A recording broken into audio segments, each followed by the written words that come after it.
वज़ीर आज़म शहबाज शरीफ का कहना है कि शरह सूद 13% पर आने से सनत और तिजारत को फायदा होगा। करंट अकाउंट सरप्लस होना मुल्क की मईशत के लिए खुशाइंद है। सरमायाकारी में इजाफा होगा। पोलियो केसेस में इजाफा बदकिस्मती है। वज़ीर आज़म का यूनान में पाकिस्तानियों की कश्ती डूबने के वाक़े पर इजहार अफसोस।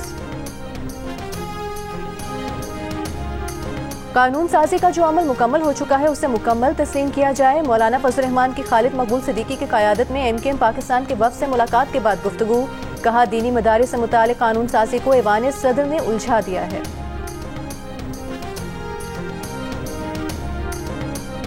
और PTI की मुज़ाकरात की पेशकश पर पहली बार हुकूमत का मुस्बत जवाब। वज़ीर आज़म के मुशीर बराए सियासी अमूर राना सनाउल्लाह ने कहा है कि PTI की मुज़ाकराती कमेटी से दरख्वास्त है कि स्पीकर कौमी असम्बली के ऑफिस से राबता करें। हुकूमत की तरफ से मुस्बत जवाब आएगा। बानी PTI जब कहेंगे उस वक्त सिर नाफरमानी की तहरीक शुरू होगी। वज़ीर आला खैबर पख्तूनख्वा अली अमीन गंडापुर की गुफ्तगू। कहा, गुज़िश्ता रोज़ उन्हें बानी PTI से मुलाकात नहीं करने दी गई। वो पूरे खैबर पख्तूनख्वा के नुमाइंदे हैं, उन्हें किसी से क्लियरेंस की ज़रूरत नहीं। उमर अयूब का कहना है कि अभी तक किसी से कोई मुज़ाकरात नहीं हो रहे। जब तक ये लोग संजीदा नहीं होंगे मुज़ाकरात नहीं होंगे।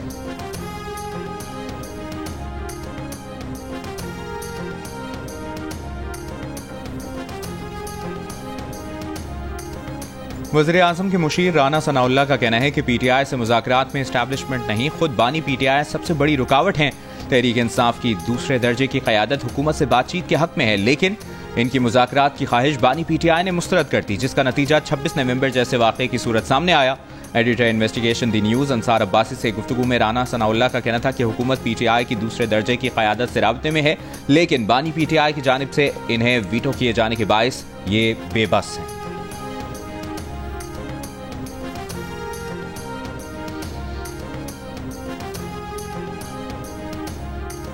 इस्लामाबाद हाई कोर्ट की डी चौक एहतजाज में गोली चलाने पर हुकूमती शख्सियात से जवाब तलबी से मुतालिक दरख्वास्त गुजार को नई दरख्वास्त दायर करने की हिदायत। चीफ जस्टिस आमिर फारूक ने दरख्वास्त पर एतराज़ात के साथ समाअत करते हुए दरख्वास्त गुजार से पूछा कि आपने रिट किसके खिलाफ दायर की है, अदालत किसी डायरेक्शन से। दरख्वास्त में सदर, वज़ीर आज़म और वज़रा को फरीक बनाया गया है।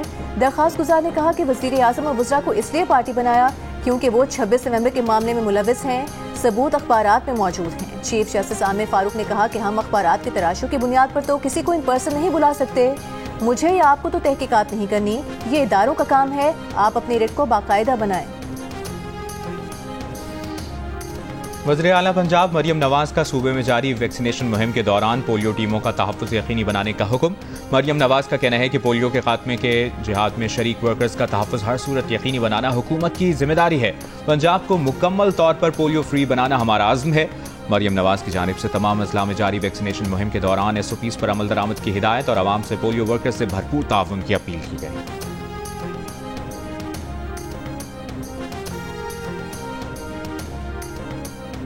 बलूचिस्तान में इंसदादे पोलियो मुहिम एक बार फिर मौखर, अब 30 दिसंबर से शुरू होगी। बलूचिस्तान में पोलियो मुहिम पहले 16 दिसंबर से होना थी, फिर 17 दिसंबर और फिर कल 18 दिसंबर के लिए इंसदादे पोलियो मुहिम को मौखर किया गया था।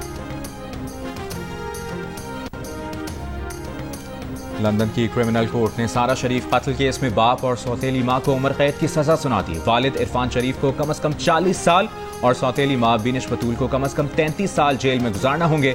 अदालत ने सारा शरीफ के चचा फैसल मलिक को 16 साल कैद की सजा सुनाई।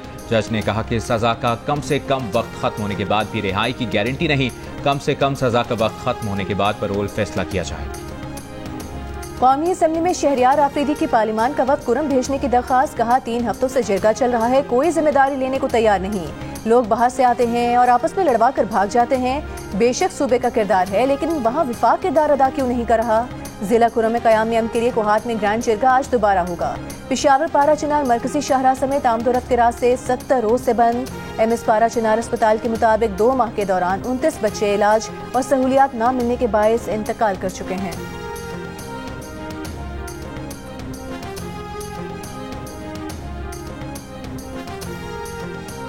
जिला कुरम के लिए एयर एम्बुलेंस का आगाज़ कर दिया गया। ईदी एयर एम्बुलेंस की पहली परवाज़ पाराचनार एयरपोर्ट पहुंच गई।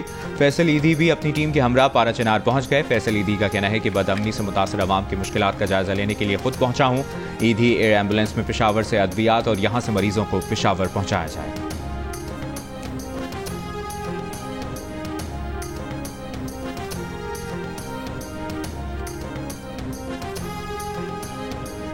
मुज़ाकरात किससे करें? पीटीआई की मुज़ाकराती कमेटी की कोई हैसियत ही नहीं है।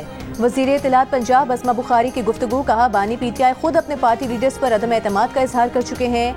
मरीम नवाज पहली वज़ीर आला हैं जिन्हें चीन में सरबराह मुमलिकत का प्रोटोकॉल मिला। मरीम नवाज चीन से तकलीफ के बगैर होने वाली कीमोथेरेपी की टेक्नोलॉजी ला रही हैं। वुज़रा की तनख्वाहों में इजाफे से मुतालिक एक सवाल के जवाब में कहा कि अगर 1,70,000 में वुज़रा का गुजारा हो सकता है तो बता दें।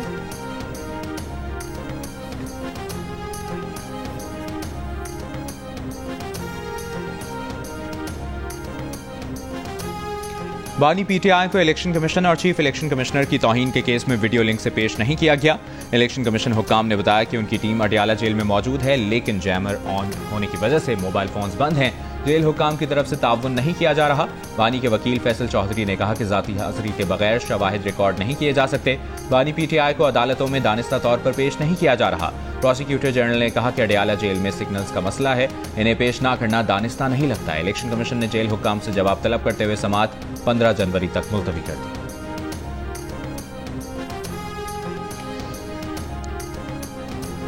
रूस के दारुल हुकूमत मॉस्को में बम धमाका। रूसी फौजी जनरल आइगोर किरलोफ साथी समेत हलाक।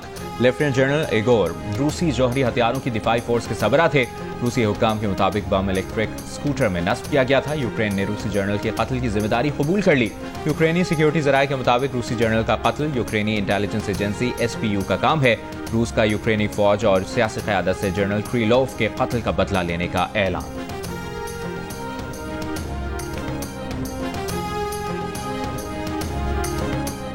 पाल में खेले जा रहे सीरीज के पहले एक रोजा मैच में जनूबी अफ्रीका की टीम पाकिस्तान के खिलाफ टॉस जीतकर पहले बैटिंग कर रही है। 4 विकेट्स के नुकसान पर 103 रन बना लिए। और कमाल अहमद रिजवी के मुकालमे और किरदार आज भी मद्दाहों को याद। मारूफ अदाकार को दुनिया से रुखसत हुए 9 बरस बीत गए। सिंध में सर्दियों की छुट्टियां 21 दिसंबर से 31 दिसंबर तक होंगी। महकमा तालीम सिंध ने सर्दियों की छुट्टियों का नोटिफिकेशन जारी कर दिया है। नोटिफिकेशन के मुताबिक फैसले का इतलाक तमाम निजी और सरकारी तालीमी इदारों पर होगा।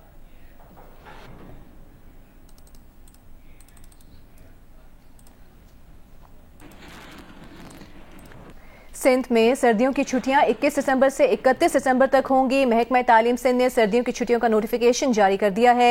नोटिफिकेशन के मुताबिक फैसले का इतलाक तमाम निजी और सरकारी तालीमी इदारों पर होगा।